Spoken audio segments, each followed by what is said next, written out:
রহমান রহিম আল্লাহ তাআলার নামে। নারীদের মাঝে আগে থেকেই বিয়ের দুর্গে অবস্থানকারীদেরও তোমাদের জন্য হারাম করা হয়েছে, তবে যেসব নারী যুদ্ধবন্দী হয়ে তোমাদের অধিকারে এসে পড়েছে তারা ব্যতীত।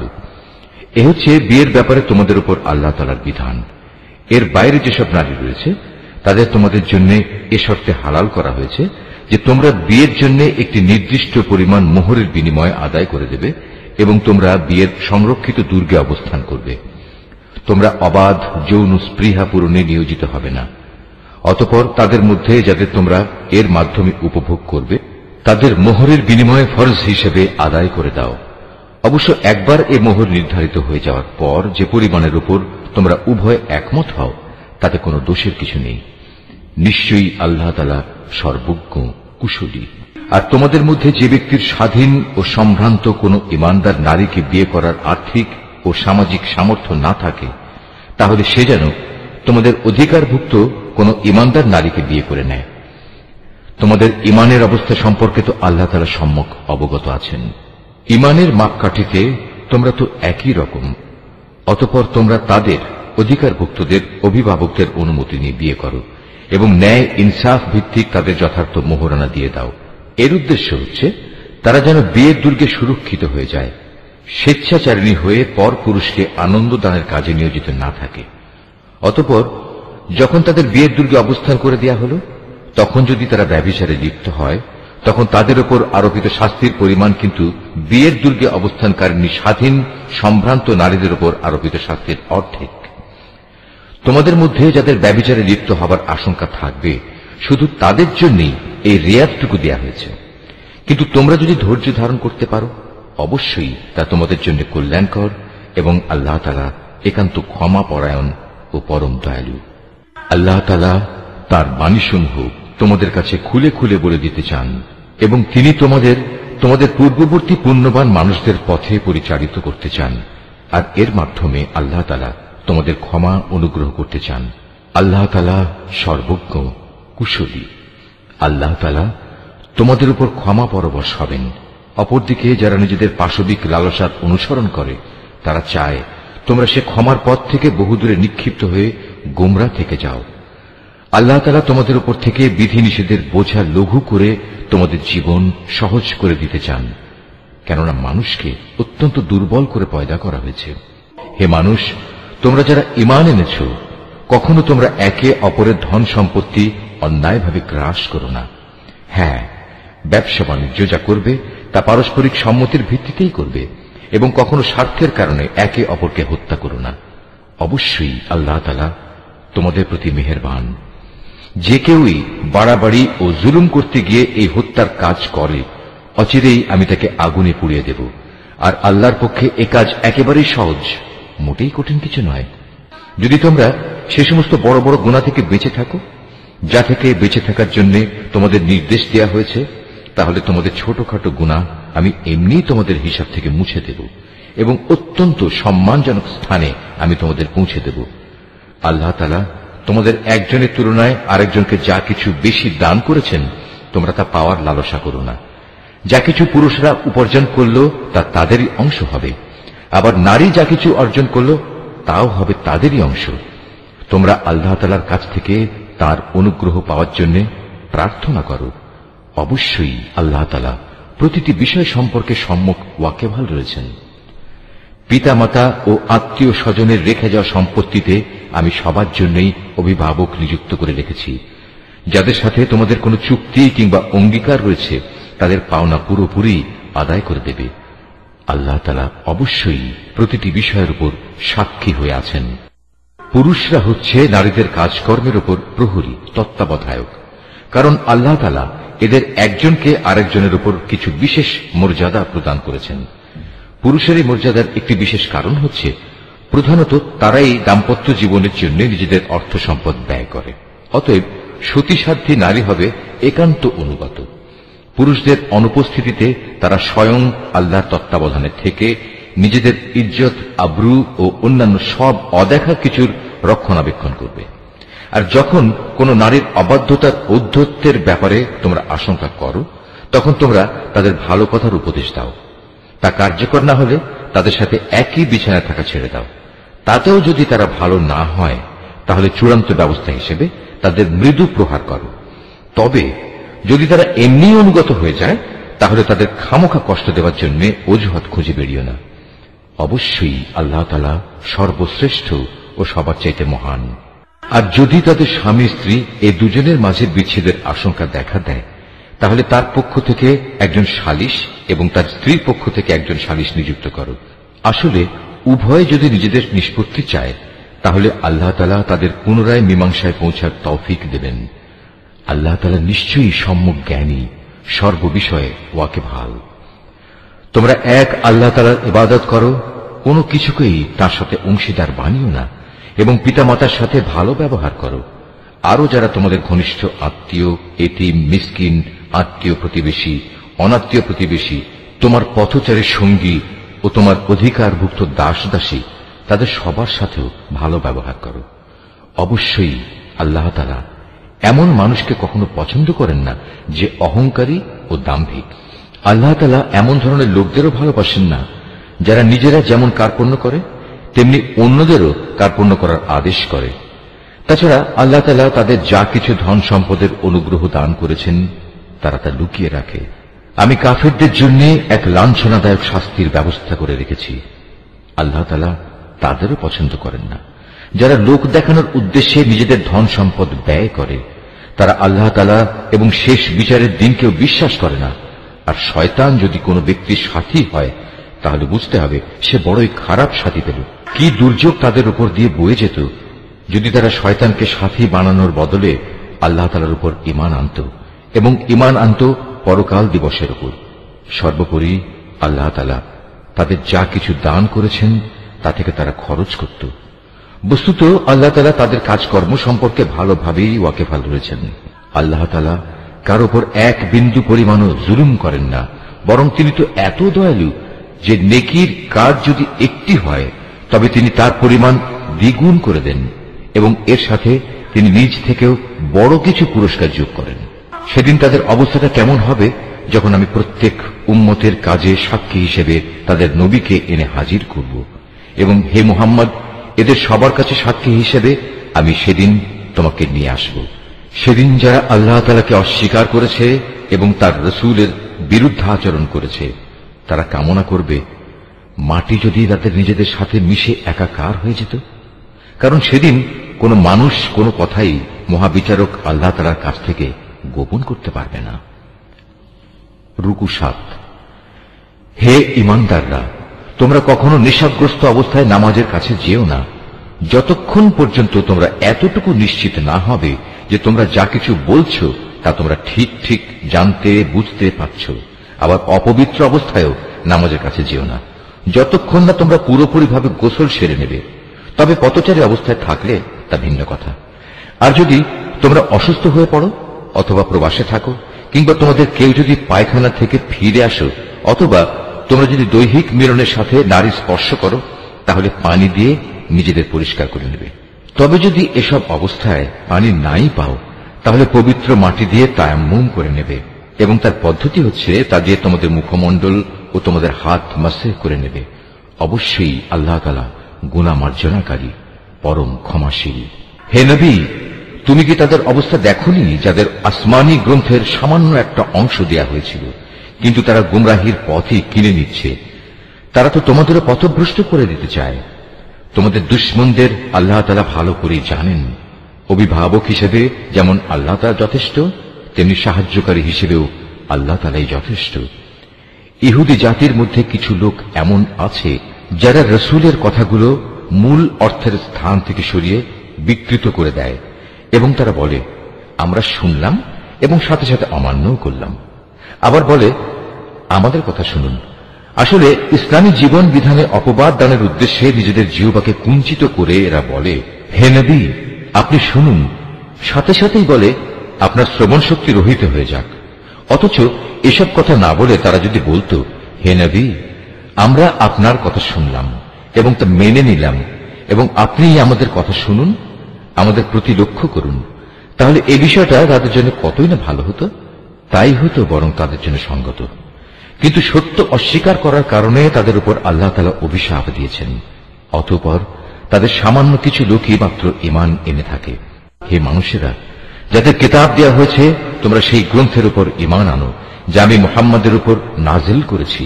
এ হচ্ছে এমন এক কিতাব যা তোমাদের কাছে মজুদ পূর্ববর্তী কিতাবের সত্যতা স্বীকার করে। ঈমান আনো সে সময় আসার আগে, যখন আমি পাপিষ্ঠদের চেহারাসমূহ বিকৃত করে তাকে উল্টো দিকে ঘুরিয়ে দেব, অথবা ইহুদীদের পবিত্র দিন শনিবারের অবমাননাকারীদের প্রতি আমি যেভাবে অভিশাপ নাজিল করেছি, তেমনি কোন বড় বিপর্যয় আসার আগেই ঈমান আনো। আর আল্লাহ তাআলার হুকুম সে তো অবধারিত। নিঃসন্দেহে আল্লাহ তাআলা কখনো সে গুনাহ মাফ করবেন না যেখানে তার সাথে কাউকে শরীক করা হয়। এছাড়া অন্য সব গুনাহ তিনি যাকে ইচ্ছা ক্ষমা করে দেন। যে ব্যক্তি আল্লাহর সাথে কাউকে অংশীদার বানালো, সে সত্যি একটা বড় ধরনের মিথ্যা রচনা করল এবং একটা মহা পাপে নিজেকে জড়ালো। হে নবী, তুমি কি তাদের অবস্থা দেখোনি যারা নিজেদের খুব পবিত্র মনে করে, অথচ আল্লাহ তাআলা যাকে ইচ্ছা তাকেই পবিত্র করেন, এবং যারা অপবিত্র তাদের উপর এক বিন্দু পরিমাণও জুলুম করা হবে না। এদের প্রতি তাকিয়ে দেখো কিভাবে এরা আল্লাহ তাআলা সম্পর্কে মিথ্যা অপবাদ রটিয়ে যাচ্ছে। প্রকাশ্য গুনাহ হিসাবে এটাই তো এদের জন্য যথেষ্ট। তুমি কি তাদের অবস্থা দেখোনি যাদের আল্লাহ তাআলার কিতাবের কিছু অংশ দান করা হয়েছিল?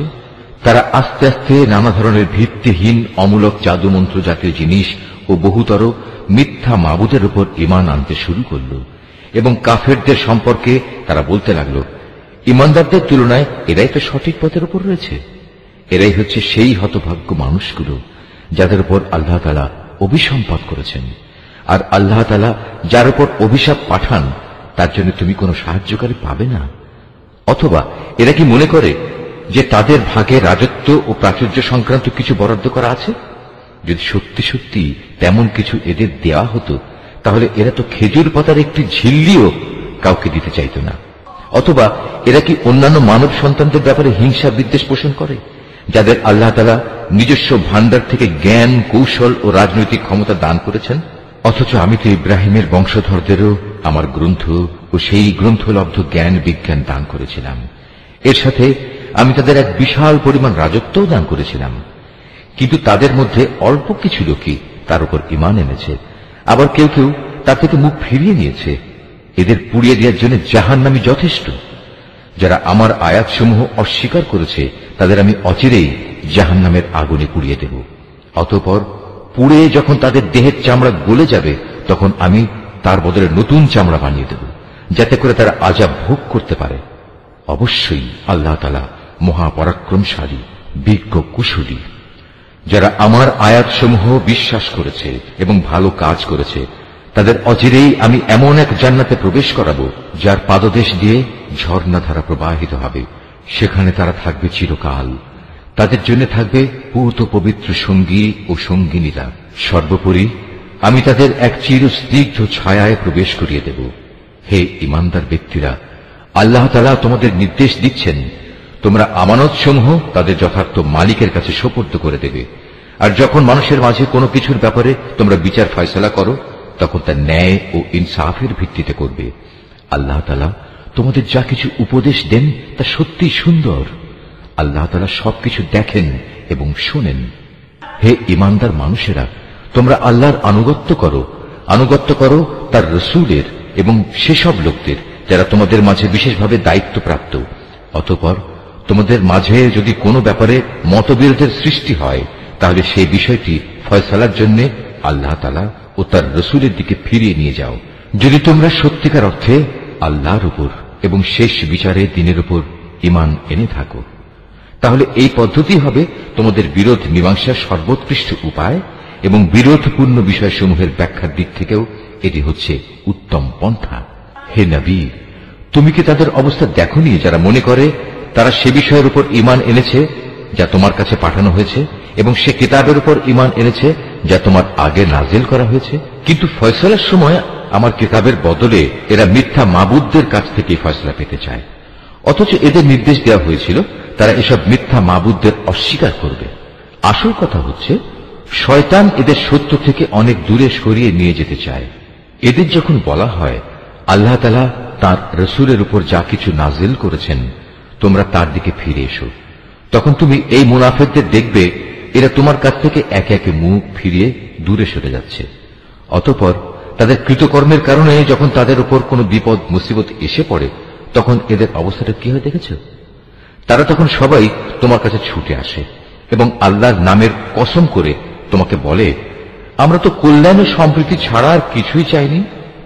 এদের মনের ভেতর কি অভিসন্ধি লুকিয়ে আছে তা আল্লাহ তাআলা ভালো করে জানেন। তাই তুমি এদের এড়িয়ে চলো। তুমি এদের ভালো উপদেশ দাও এমন সব কথায় যা তাদের অন্তর ছুঁয়ে যায়। তুমি আরো বলো, আমি যখনই কোনো জনপদে কোনো রসুল পাঠিয়েছি তাকে এজন্যই পাঠিয়েছি যে আল্লাহর নির্দেশ অনুযায়ী সেখানে তার শর্তহীন আনুগত্য করা হবে। যখনই তারা নিজেদের উপর কোনো জুলুম করবে তখনই তারা তোমার কাছে ছুটে আসবে এবং নিজেদের কৃতকর্মের জন্য আল্লাহ তাআলার কাছে ক্ষমা প্রার্থনা করবে। আল্লাহর রসুলও তাদের জন্য ক্ষমা চাইবে। এমত অবস্থায় তারা অবশ্যই আল্লাহকে পরম ক্ষমাশীল ও অতীব দয়ালু হিসেবে দেখতে পাবে। না, আমি তোমার মালিকের শপথ করে বলছি, এরা কিছুতেই ঈমানদার হতে পারবে না যতক্ষণ না তারা তাদের যাবতীয় মতবিরোধের ফয়সালায় তোমাকে শর্তহীনভাবে বিচারক মেনে নেবে। অতঃপর তুমি যা ফয়সালা করবে সে ব্যাপারে তাদের মনে আর কোনো দ্বিধাদ্বন্দ্ব থাকবে না, বরং তোমার সিদ্ধান্ত তারা সর্বান্তঃকরণে মেনে নেবে। আমি যদি তাদের উপর এ আদেশ জারি করতাম যে তোমরা নিজেদের জীবন বিসর্জন দাও অথবা তোমরা নিজেদের ভিটে মাটি ছেড়ে অন্যত্র চলে যাও, তাহলে তাদের মধ্যে সামান্য সংখ্যক মানুষ এটা করত।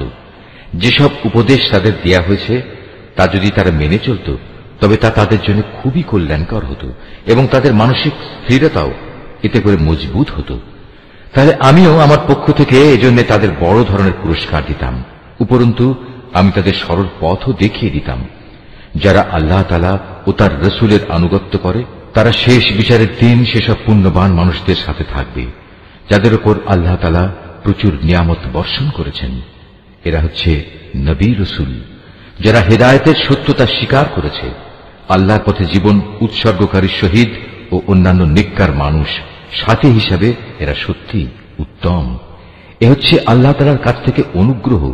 মূলত কোনো কিছু জানার জন্য আল্লাহ তাআলাই যথেষ্ট। হে ঈমানদাররা, শত্রুর মোকাবেলায় তোমরা সর্বদা তোমাদের সতর্কতা গ্রহণ করো। অতঃপর হয় দলে দলে বিভক্ত হবে কিংবা একসঙ্গে শত্রুর মোকাবেলা করো। তোমাদের মধ্যে অবশ্যই এমন মুনাফিক লোক থাকবে যে যুদ্ধের ব্যাপারে গড়িমসি করবে। তোমাদের উপর কোনো বিপদ মুসিবত এলে সে বলবে, আল্লাহ তাআলা সত্যিই আমার উপর বড় অনুগ্রহ করেছেন, কেননা আমি সে সময় তাদের সাথে ছিলাম না। আর যদি তোমাদের উপর আল্লাহ তাআলার পক্ষ থেকে বিজয়ের অনুগ্রহ আসে তখন সে এমন ভাবে বলে যেন তার সাথে তোমাদের কোন রকম বন্ধুত্বই ছিল না। সে তখন আরো বলে, কতই না ভালো হতো যদি আমি তাদের সাথে থাকতাম, তাহলে আজ আমিও অনেক বড় সফলতা অর্জন করতে পারতাম।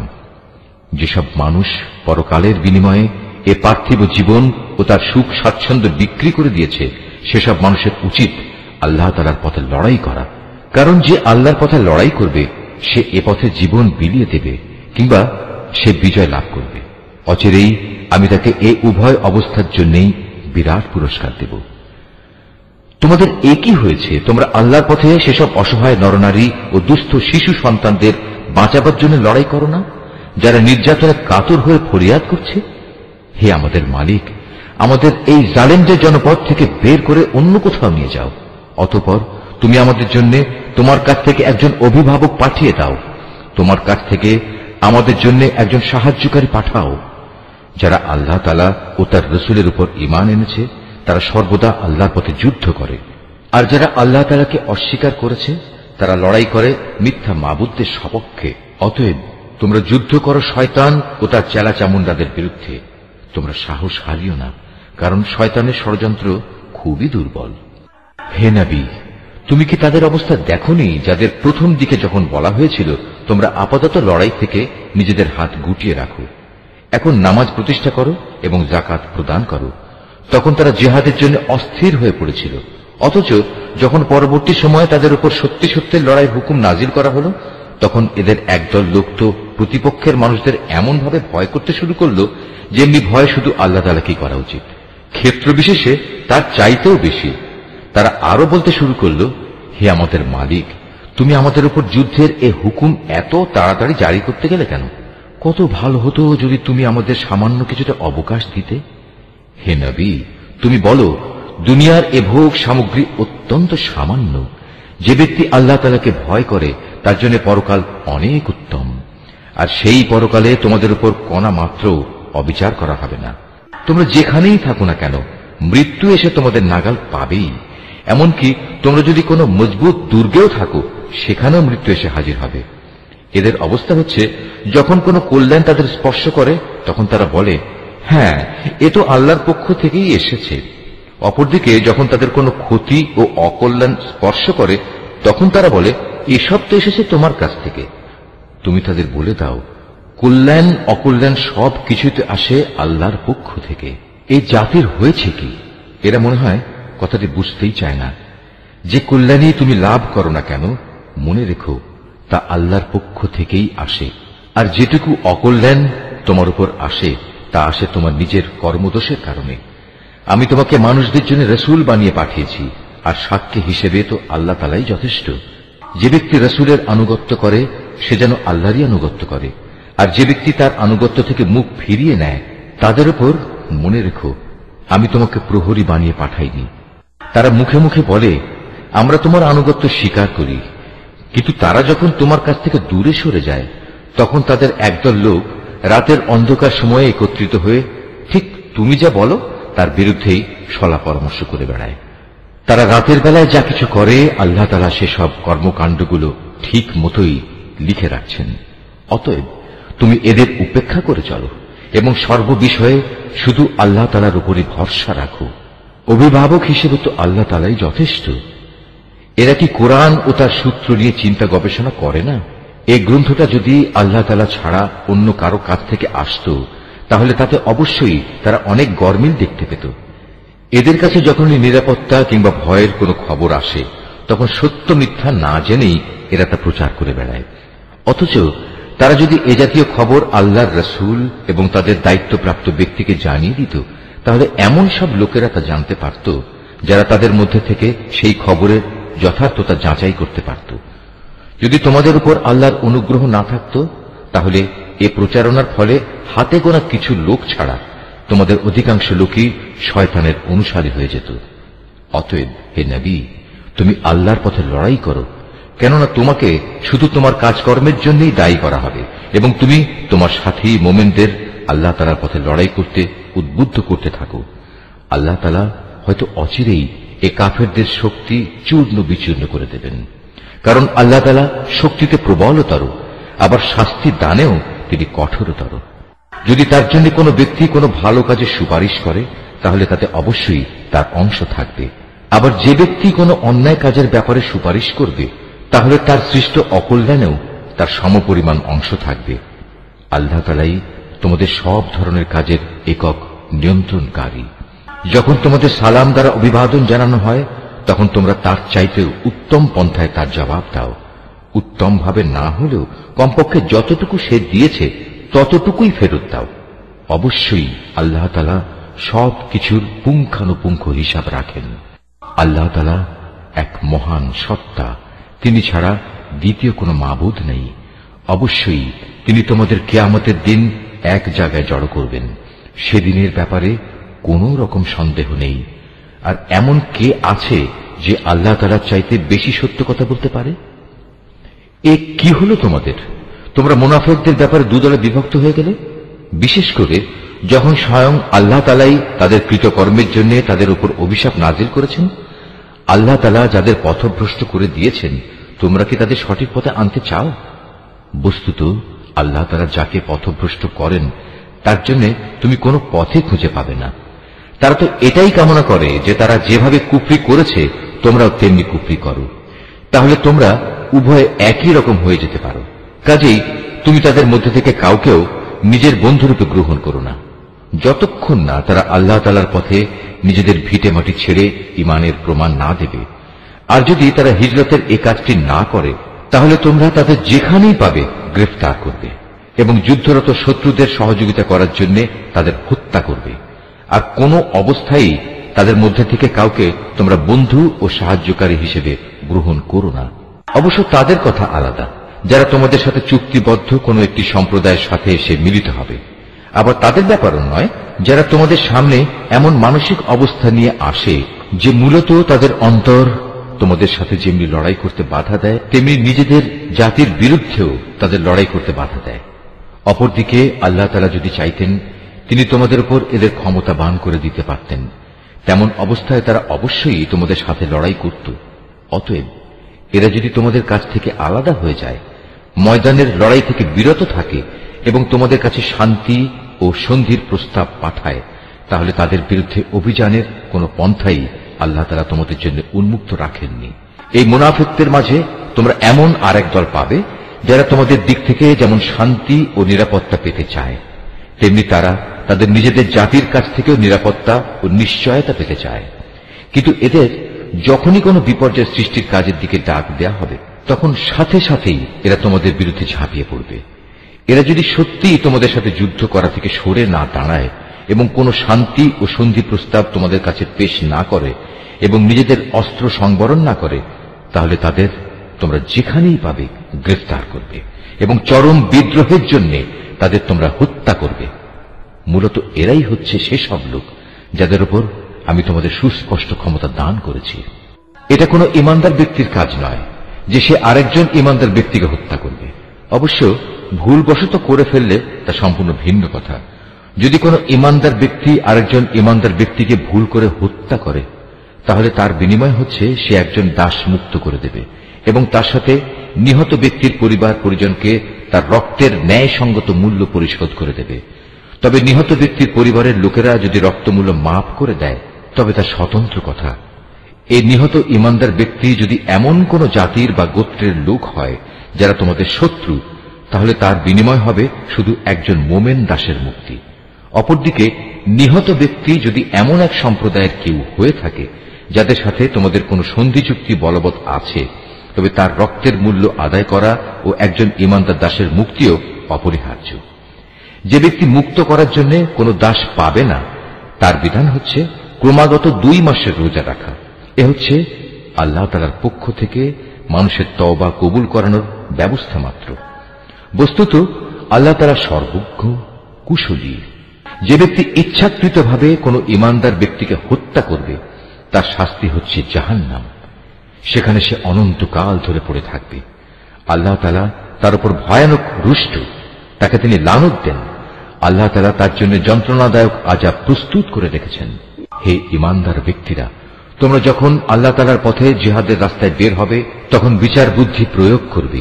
কোন ব্যক্তি কিংবা সম্প্রদায় যখন তোমাদের সামনে শান্তি ও সন্ধির প্রস্তাব পেশ করে, তখন কিছু বৈষয়িক ধন সম্পদের প্রত্যাশায় তাকে তোমরা বলো না যে না, তুমি ঈমানদার নও। আসলে আল্লাহ তাআলার কাছে অনায়াসলভ্য সম্পদ প্রচুর রয়েছে, সম্পদের প্রচুর ভান্ডার পড়ে আছে। আগে তোমরাও ছিলে এমনি, অতঃপর আল্লাহ তাআলা তোমাদের উপর অনুগ্রহ করেছেন। কাজেই তোমরা বিষয়টি যাচাই বাছাই করে নিও। তোমরা যা কিছুই করো, আল্লাহ তাআলা সে ব্যাপারে সম্যক অবগত আছেন। মোমেনদের মাঝে যারা কোন রকম শারীরিক পঙ্গুত্ব ও অক্ষমতা না থাকা সত্ত্বেও বসে থেকেছে, আর যারা নিজেদের জান ও মাল দিয়ে আল্লাহ তাআলার পথে জিহাদে অবতীর্ণ হয়েছে, এরা উভয়ে কখনো সমান নয়। ঘরে বসে থাকা লোকদের তুলনায় ময়দানের মুজাহিদদের, যারা নিজেদের জান মাল দিয়ে আল্লাহ তাআলার পথে জিহাদ করেছে, আল্লাহ তাআলা তাদের উঁচু মর্যাদা দান করেছেন। জিহাদ তখনও ফরজ ঘোষিত না হওয়ায় এদের সবার জন্য আল্লাহ তাআলা উত্তম পুরস্কারের ওয়াদা করেছেন। কিন্তু এটা ঠিক, আল্লাহ তাআলা ঘরে বসে থাকা লোকদের উপর সংগ্রামরত ময়দানের মুজাহিদদের অনেক শ্রেষ্ঠত্ব দান করেছেন। এই মর্যাদা দেয়া হয়েছে স্বয়ং আল্লাহ তাআলার পক্ষ থেকেই। এর সাথে রয়েছে তার ক্ষমা ও দয়া। মূলত আল্লাহ তাআলা বড় ক্ষমাশীল ও অতীব দয়ালু। যারা নিজেদের উপর জুলুম করেছিল, তাদের প্রাণ কেড়ে নেওয়ার সময় মওতের ফেরেশতারা যখন তাদের জিজ্ঞেস করবে, বলতো এর আগে সেখানে তোমরা কিভাবে ছিলে? তারা বলবে, আমরা দুনিয়ায় দুর্বল ও অক্ষম ছিলাম। ফেরেশতারা বলবে, কেন তোমাদের জন্য আল্লাহর এই জমিন কি প্রশস্ত ছিল না? তোমরা ইচ্ছে করলে যেখানে চলে যেতে পারতে। আসলে এরা হচ্ছে অপরাধী। এরা হচ্ছে সেসব লোক যাদের আবাসস্থল হচ্ছে জাহান্নাম, আর তা কত নিকৃষ্টতম আবাস। তবে সেসব নারী পুরুষ ও শিশু সন্তান যাদের হিজরত করার মতো শারীরিক শক্তি ছিল না, কোথাও যাওয়ার কোনো উপকরণ ছিল না, তাদের কথা আলাদা। এরা হচ্ছে সেসব মানুষ আল্লাহ তাআলা সম্ভবত যাদের মাফ করে দেবেন। অবশ্যই আল্লাহ তাআলা গুনাহ মোচনকারী ও পরম ক্ষমাশীল। আর যে কেউই আল্লাহ তাআলার পথে হিজরত করবে সে অচিরেই আল্লাহ তাআলার জমিনে প্রশস্ত জায়গা ও অগণিত ধন সম্পদ পেয়ে যাবে।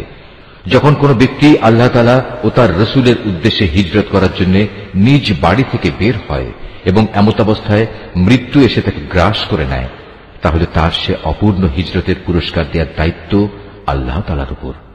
আল্লাহ তাআলা বড় ক্ষমাশীল ও পরম দয়ালু। তোমরা যখন সফরে বের হবে তখন তোমাদের যদি এই আশঙ্কা থাকে যে কাফেররা নামাজের সময় আক্রমণ করে তোমাদের বিপদগ্রস্ত করে ফেলবে, তাহলে সে অবস্থায় তোমরা যদি তোমাদের নামাজ সংক্ষিপ্ত করে নাও তাতে তোমাদের কোনোই দোষ নেই। নিঃসন্দেহে কাফেররা হচ্ছে তোমাদের প্রকাশ্যতম দুশমন। হে নবী, তুমি যখন মুসলমানদের মাঝে অবস্থান করবে এবং যুদ্ধাবস্থায় যখন তুমি তাদের ইমামতির জন্য নামাজে দাঁড়াবে, তখন যেন তাদের একদল লোক তোমার সাথে নামাজে দাঁড়ায় এবং তারা যেন তাদের অস্ত্র সাথে নিয়ে সতর্ক থাকে। অতঃপর তারা যখন নামাজের সাজদা সম্পন্ন করে নেবে তখন তারা তোমাদের পেছনে থাকবে। দ্বিতীয় দল যারা নামাজ তখনও পড়েনি তারা তোমার সাথে এসে নামাজ আদায় করবে, কিন্তু সর্বাবস্থায় তারা যেন সতর্কতা অবলম্বন করে এবং সশস্ত্র অবস্থায় থাকে। কারণ কাফেররা তো এই সুযোগটুকুই চায় যে যদি তোমরা তোমাদের মাল সামানা ও অস্ত্রশস্ত্র সম্পর্কে একটু অসাবধান হয়ে যাও, যাতে তারা তোমাদের উপর আকস্মিকভাবে ঝাঁপিয়ে পড়তে পারে। অবশ্য অতিরিক্ত বৃষ্টি বাদলের জন্য যদি তোমাদের কষ্ট হয় কিংবা শারীরিকভাবে তোমরা যদি অসুস্থ হও, তাহলে কিছুক্ষণের জন্য তোমরা অস্ত্র রেখে দিতে পারো, কিন্তু অস্ত্র রেখে দিলেও তোমরা কিন্তু নিজেদের সাবধানতা বজায় রাখবে। অবশ্যই আল্লাহ তাআলা কাফেরদের জন্য এক অপমানকর আযাব নির্দিষ্ট করে রেখেছেন। অতঃপর তোমরা যখন নামাজ শেষ করে নেবে তখন দাঁড়িয়ে, বসে এবং শুয়ে তথা সর্বাবস্থায় আল্লাহ তাআলাকে স্মরণ করতে থাকবে। এরপর যখন তোমরা পুরোপুরি স্বস্তি বোধ করবে তখন যথারীতি নামাজ আদায় করবে। অবশ্যই নামাজ ঈমানদারদের উপর সুনির্দিষ্ট সময়ের সাথেই ফরজ করা হয়েছে। কোন শত্রু দলের পেছনে ধাওয়া করার সময় তোমরা বিন্দু মাত্র মনোবল হারিও না। তোমরা যদি কষ্ট পেয়ে থাকো তাহলে জেনে রেখো তারাও তো তোমাদের মতো কষ্ট পাচ্ছে, কিন্তু তোমরা আল্লাহ তাআলার কাছ থেকে যে জান্নাত আশা করো তারা তো তা করে না। নিশ্চয়ই আল্লাহ তাআলা সর্বজ্ঞ, কুশলী।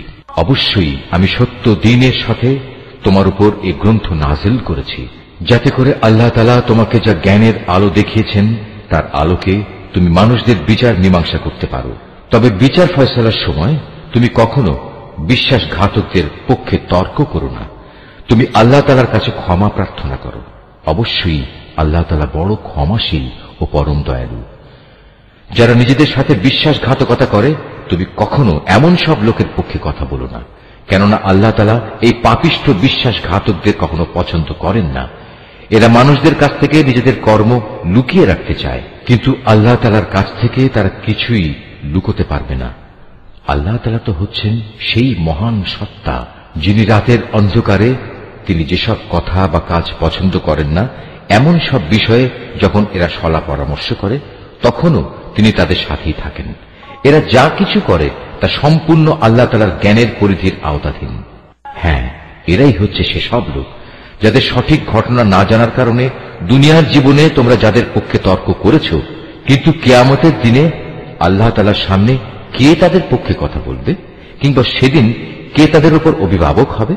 যে ব্যক্তি গুনাহের কাজ করে অথবা গুনাহ করে নিজের উপর নিজেই অবিচার করে, অতঃপর এজন্য যখন সে আল্লাহ তাআলার কাছে ক্ষমা প্রার্থনা করে তখন সে অবশ্যই আল্লাহ তাআলাকে পরম ক্ষমাশীল ও অতীব দয়ালু হিসাবে পাবে। যে ব্যক্তি কোনো গুনাহের কাজ করল সে কিন্তু এর দ্বারা নিজেই নিজের ক্ষতি সাধন করল। আল্লাহ তাআলা সবকিছুই জানেন, তিনি কুশলী। যে ব্যক্তি একটি অন্যায় কিংবা পাপ কাজ করল কিন্তু সে দোষ চাপিয়ে দিল একজন নির্দোষ ব্যক্তির উপর, এ কাজের ফলে সে প্রকারান্তরে সাংঘাতিক একটা অপবাদ ও জঘন্য গুনাহের বোঝা নিজের ঘাড়ে উঠিয়ে নিল। এ পরিস্থিতিতে যদি তোমার উপর আল্লাহ তাআলার অনুগ্রহ ও দয়া না থাকত তাহলে এদের একদল লোক তো তোমাকে প্রায় ভুল পথে পরিচালিত করেই ফেলেছিল, যদিও তারা এই আচরণ দিয়ে তাদের নিজেদের ছাড়া অন্য কাউকেই পথভ্রষ্ট করতে পারছিল না। অবশ্য তাদের এই প্রতারণামূলক কাজ দ্বারা তারা তোমার কোনোই ক্ষতি সাধন করতে সক্ষম হতো না, কারণ আল্লাহ তাআলা তাঁর গ্রন্থ ও সে গ্রন্থলব্ধ কলাকৌশল তোমার উপর নাযিল করেছেন এবং তিনি তোমাকে এমন সবকিছুর জ্ঞান শিক্ষা দিয়েছেন যা আগে তোমার জানা ছিল না। তোমার উপর আল্লাহ তাআলার অনুগ্রহ ছিল অনেক বড়। এদের অধিকাংশ গোপন সলা পরামর্শের ভেতরই কোনো কল্যাণ নিহিত নেই। তবে যদি কেউ এর দ্বারা কাউকে কোনো দান খয়রাত, সৎ কাজ ও অন্য মানুষের মাঝে শান্তি ও সম্প্রীতি স্থাপনের আদেশ দেয় তা ভিন্ন কথা। আর আল্লাহ তাআলার সন্তুষ্টি অর্জনের লক্ষ্যে যদি কেউ এসব কাজ করে তাহলে অতি শীঘ্রই আমি তাকে মহাপুরস্কার দেব। আবার যে ব্যক্তি তার কাছে প্রকৃত সত্য স্পষ্ট হয়ে যাওয়ার পর রাসূলের বিরুদ্ধে আচরণ করবে এবং ঈমানদারদের পথ ছেড়ে বেঈমান লোকদের নিয়ম নীতির অনুসরণ করবে, তাকে আমি সেদিকেই পরিচালিত করব যেদিকে সে চলতে চেয়েছে। এর শাস্তি হিসেবে তাকে আমি জাহান্নামের আগুনে পুড়িয়ে দেব, আর তা কত নিকৃষ্ট আবাসস্থল। আল্লাহ তাআলা এ বিষয়টি ক্ষমা করবেন না যে তার সাথে কোন রকম শরীক করা হবে। এছাড়া অন্য সকল গুনাহ তিনি যাকে ইচ্ছা করেন তাকে ক্ষমা করে দিতে পারেন। তাই যে ব্যক্তি আল্লাহ তাআলার সাথে কাউকে শরীক করল সে মূলত চরমভাবে গোমরাহ হয়ে গেল। আল্লাহকে ছাড়া এরা কাকে ডাকে? ডাকে নিকৃষ্ট দেবীকে কিংবা কোনো বিদ্রোহী শয়তানকে। তার উপর আল্লাহ তাআলা অভিশাপ বর্ষণ করেছেন, কারণ সে আল্লাহকে চ্যালেঞ্জ দিয়ে বলেছিল, আমি তোমার বান্দাদের এক অংশকে নিজের দলে শামিল করেই ছাড়ব। সে আরো বলেছিল, আমি অবশ্যই তোমার বান্দাদের গোমরাহ করে দেব, আমি অবশ্যই তাদের হৃদয়ে নানা প্রকারের মিথ্যা কামনা বাসনা জাগিয়ে তুলব এবং আমি তাদের নির্দেশ দেব যেন তারা কুসংস্কারে লিপ্ত হয়ে জন্তু জানোয়ারের কান ছিদ্র করে দেয়। আমি তাদের আরো নির্দেশ দেব যেন তারা আল্লাহ তাআলার সৃষ্টিকে বিকৃত করে দেয়। মূলত যে কোনো ব্যক্তি আল্লাহ তাআলার বদলে শয়তানকে নিজের পৃষ্ঠপোষক বানিয়ে নেবে সে এক সুস্পষ্ট ক্ষতি ও লোকসানের সম্মুখীন হবে। সে অভিশপ্ত শয়তান তাদের নানা প্রতিশ্রুতি দেয়, তাদের সামনে মিথ্যা বাসনার মায়াজাল সৃষ্টি করে, আর শয়তান যা প্রতিশ্রুতি দেয় তা হচ্ছে প্রতারণা মাত্র। এরাই হচ্ছে সেসব হতভাগ্য ব্যক্তি যাদের আবাসস্থল হচ্ছে জাহান্নাম, যার আযাব থেকে মুক্তির কোনো পন্থাই তারা খুঁজে পাবে না। অপরদিকে যারা শয়তানের প্রতিশ্রুতি উপেক্ষা করে আল্লাহ তাআলার উপর ঈমান আনবে এবং ভালো কাজ করবে, তাদের আমি অচিরেই এমন এক জান্নাতে প্রবেশ করাবো যার তলদেশ দিয়ে ঝর্ণাধারা বইতে থাকবে। তারা সেখানে অনন্তকাল ধরে অবস্থান করবে। আল্লাহর ওয়াদা সত্য, আর আল্লাহর চাইতে বেশি সত্য কথা কে বলতে পারে? মানুষের ভালো মন্দ যেমনি তোমাদের খেয়াল খুশির সাথে জড়িত নয়, তেমনি তা আহলে কিতাবদের খেয়াল খুশির সাথেও সম্পৃক্ত নয়। আসল কথা হচ্ছে, যে ব্যক্তি কোনো গুনাহের কাজ করবে তাকে তার প্রতিফল ভোগ করতে হবে, আর এ পাপী ব্যক্তি সেদিন আল্লাহ তাআলা ছাড়া অন্য কাউকেই নিজেদের পৃষ্ঠপোষক ও সাহায্যকারী হিসেবে পাবে না। পক্ষান্তরে যে ব্যক্তি কোনো ভালো কাজ করবে, নর কিংবা নারী, সে যদি ঈমানদার অবস্থায় তা সম্পাদন করে তাহলে সে এবং তার মতো সব লোক অবশ্যই জান্নাতে প্রবেশ করবে। পুরস্কার দেওয়ার সময় তাদের উপর বিন্দু মাত্র অবিচার করা হবে না। তার চাইতে উত্তম জীবন বিধান আর কার হতে পারে যে আল্লাহ তাআলার নির্দেশের সামনে মাথা নত করে দেয়? মূলত সেই হচ্ছে নিষ্ঠাবান ব্যক্তি। তদুপরি সে নিষ্ঠার সাথে ইব্রাহিমের আদর্শ মেনে চলে, আর আল্লাহ তাআলা ইব্রাহিমকে স্বীয় বন্ধুরূপে গ্রহণ করেছেন। আসমান ও জমিনে যা কিছু আছে তার সবকিছুই আল্লাহ তাআলার জন্য, আর আল্লাহ তাআলা তাঁর ক্ষমতা দিয়ে সবকিছুই পরিবেষ্টন করে আছেন। হে নবী, তারা তোমার কাছে নারীদের ব্যাপারে সিদ্ধান্ত জানতে চায়। তুমি তাদের বলো, আল্লাহ তাআলা তাদের ব্যাপারে তোমাদের জানিয়ে দিচ্ছেন তা সেই এতিম নারীদের সম্পর্কিত ব্যাপার, আর এই কিতাব থেকে যা কিছু তোমাদের উপর পঠিত হচ্ছে।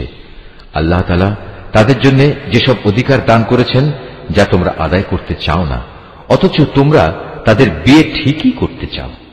অসহায় শিশু সন্তান ও এতিমদের ব্যাপারে তোমাদের বলা হচ্ছে, তোমরা যেন সুবিচার কায়েম করো। তোমরা যেটুকু সৎ কাজই করো, আল্লাহ তাআলা তার সবকিছু সম্পর্কেই সম্যকভাবে অবহিত রয়েছেন।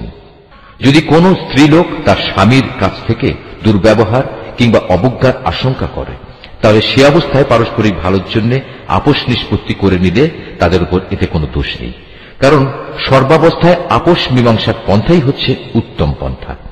কিন্তু সমস্যা হচ্ছে, মানুষ আপোষ করতে গেলে লালসার দিকেই বেশি পরিমাণে ধাবিত হয়ে পড়ে। কিন্তু তোমরা যদি সততার পন্থা অবলম্বন করো এবং শয়তানের কাছ থেকে নিজেকে রক্ষা করো, তাহলে সেটাই তোমাদের জন্য ভালো। কারণ আল্লাহ তাআলা তোমাদের সব কর্মকাণ্ড অবলোকন করে থাকেন। তোমরা কখনো একাধিক স্ত্রীদের মাঝে ইনসাফ করতে পারবে না, যদিও মনে প্রাণে তোমরা তা চাইবে। তাই তাদের একজনের দিকে তুমি এমন ভাবে ঝুঁকে পড়ো না যে দেখে মনে হবে আরেকজনকে ঝুলন্ত অবস্থায় রেখে দিয়েছ। তোমরা যদি সংশোধনের চেষ্টা করো এবং আল্লাহ তাআলাকে ভয় করো, তাহলে তুমি দেখবে আল্লাহ তাআলা অতি ক্ষমাশীল ও পরম দয়ালু। অতঃপর যদি সত্যি সত্যি তারা একে অপরের কাছ থেকে বিচ্ছিন্ন হয়ে যায়, তাহলে আল্লাহ তাআলা তার ভান্ডার থেকে দান করে তাদের সবাইকে পারস্পরিক মুখাপেক্ষিতা থেকে রেহাই দেবেন। আল্লাহ তাআলা নিঃসন্দেহে প্রাচুর্যময় ও প্রশংসা ভাজন। আসমান জমিনে যা কিছু আছে সবই আল্লাহ তাআলার জন্য। তোমাদের আগেও যাদের কাছে কিতাব নাজিল করা হয়েছিল, তাদের আমি এ নির্দেশ দিয়েছিলাম যেন তারা আল্লাহ তাআলাকে ভয় করে। আমি তোমাদেরও নির্দেশ দিচ্ছি। আর যদি তোমরা আল্লাহকে অস্বীকার করো, তাহলে জেনে রেখো আকাশ পাতালে যা কিছু আছে সবকিছুই তো আল্লাহ তাআলার জন্য। আল্লাহ তাআলা বেনিয়াজ, সব প্রশংসা তাঁরই প্রাপ্য। অবশ্যই আসমান জমিনের সব কয়টি জিনিসের মালিকানা তাঁর। যাবতীয় কর্ম সম্পাদনে আল্লাহ তাআলাই যথেষ্ট। হে মানুষ, তিনি চাইলে যে কোনো সময় জমিনের কর্তৃত্ব থেকে তোমাদের অপসারণ করে অন্য কোন সম্প্রদায়কে এনে বসিয়ে দিতে পারেন। এ কাজে তিনি অবশ্যই ক্ষমতাবান। তোমাদের মধ্যে যে ব্যক্তি এ দুনিয়াতেই তার পুরস্কার পেতে চায়, তার জেনে রাখা উচিত আল্লাহ তাআলার কাছে তো ইহকাল পরকাল এ উভয়কালের পুরস্কারই রয়েছে। আল্লাহ তাআলা তো সবকিছু শোনেন এবং সবকিছুই দেখেন। হে ঈমানদাররা, তোমরা সর্বদাই ইনসাফের উপর দৃঢ়ভাবে প্রতিষ্ঠিত থেকো এবং আল্লাহ তাআলার জন্য সত্যের সাক্ষী হিসেবে নিজেকে পেশ করো। যদি এ কাজটি তোমরা নিজের পিতামাতার কিংবা নিজের আত্মীয় স্বজনের উপরেও আসে, তবুও তা তোমরা মনে রাখবে। সে ব্যক্তি ধনী হোক কিংবা গরিব, এটা কখনো দেখবে না। কেননা তাদের উভয়ের চাইতে আল্লাহ তাআলার অধিকার অনেক বেশি। অতএব তুমি কখনো ন্যায় বিচার করতে নিজের খেয়াল খুশির অনুসরণ করো না। যদি তোমরা পেঁচানো কথা বলো কিংবা সাক্ষ্য দেয়া থেকে বিরত থাকো, তাহলে জেনে রাখবে তোমরা যা কিছুই করো না কেন, আল্লাহ তাআলা তার যথার্থ খবর রাখেন। হে ঈমানদার ব্যক্তিরা, তোমরা ঈমান আনো আল্লাহর উপর, তার রসুলের উপর, সে কিতাবের উপর যা আল্লাহ তাআলা তার রসুলের উপর নাজিল করেছেন, এবং সেসব কিতাবের উপর যা ইতিপূর্বে তিনি নাজিল করেছেন।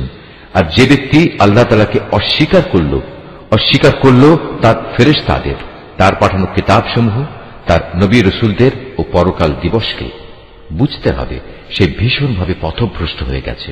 যারা একবার ঈমান আনলো আবার কুফরি করল, কিছুদিন পর আবার ঈমান আনলো, এরপর সুযোগ বুঝে আবার কাফের হয়ে গেল, এরপর কুফরির পরিমাণ তারা দিনে দিনে বাড়িয়ে দিল। ঈমান নিয়ে তামাশা করার এ লোকদের আল্লাহ তাআলা কখনো ক্ষমা করবেন না, না কখনো তিনি এ ব্যক্তিদের সঠিক পথ দেখাবেন।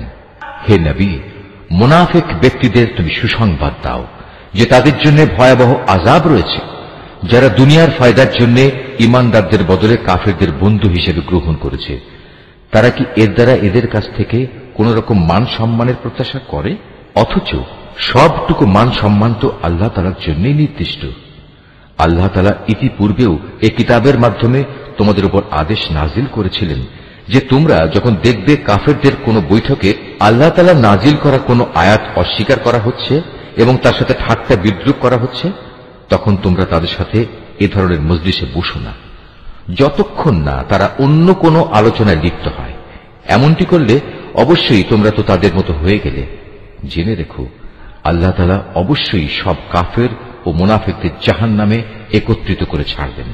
যারা সবসময় তোমাদের শুভ দিনের প্রতীক্ষায় থাকে, যদি আল্লাহ তাআলার অনুগ্রহে তোমাদের বিজয় আসে, তখন এরা কাছে এসে বলবে, কেন আমরা কি এই যুদ্ধে তোমাদের পক্ষে ছিলাম না?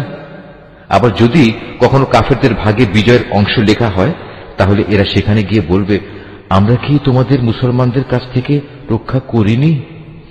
এমন অবস্থায় শেষ বিচারের দিনেই আল্লাহ তাআলা তোমাদের উভয়ের মাঝে ফয়সালা শুনিয়ে দেবেন এবং আল্লাহ তাআলা সেদিন মোমেনদের বিরুদ্ধে এ কাফেরদের কোন অজুহাত পেশ করার পথ অবশিষ্ট রাখবেন না।